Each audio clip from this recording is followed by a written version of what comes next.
बिस्मिल्लाहिर्रहमानिर्रहीम। अस्सलामु अलैकुम वरहमतुल्लाहि वबरकातुहू।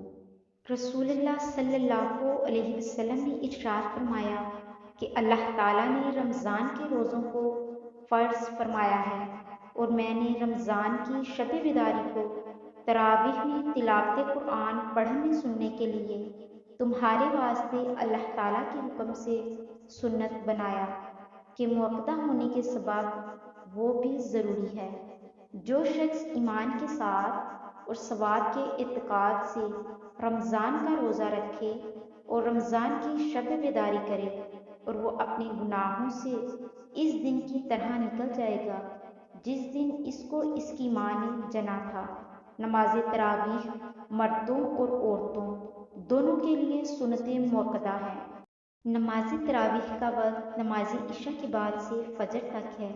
नमाज वितर से पहले भी और इसके बाद भी तरावीह का वक्त है, लेकिन तरावीह की नमाज वितर से पहले पढ़नी चाहिए।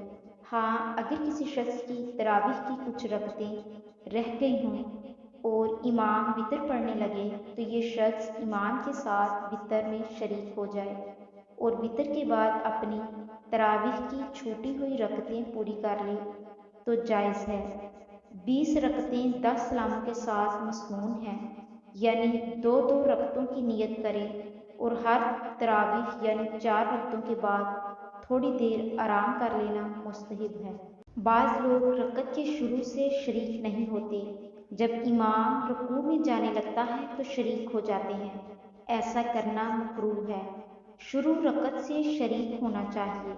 रमज़ान में तरावीह में कम अज़ कम एक मरतबा कुरान मजीद ख़त्म करना सुन्नत है।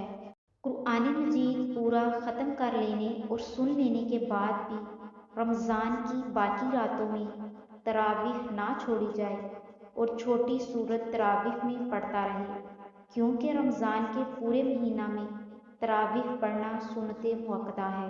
सारे कुरान में किसी सूरत के शुरू में एक मरतबा बिस्मिल्लाहिर्रहमानिर्रहीम बुलंद आवाज़ से ज़रूर पढ़े। बाकी सूरतों के शुरू में आहिस्ता पढ़े। ये ज़रूरी नहीं कि कुल हु अल्लाह पर ही बिस्मिल्लाह ज़ोर से पढ़ी जाए।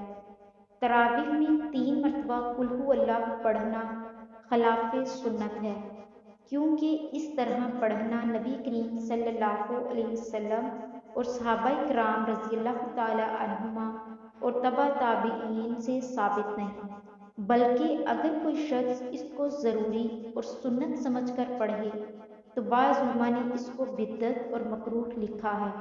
इसीलिए इमाम अहमद बिन हम्बल ने तरावीह में 3 मरतबा सूरह इखलास पढ़ने को मना किया है।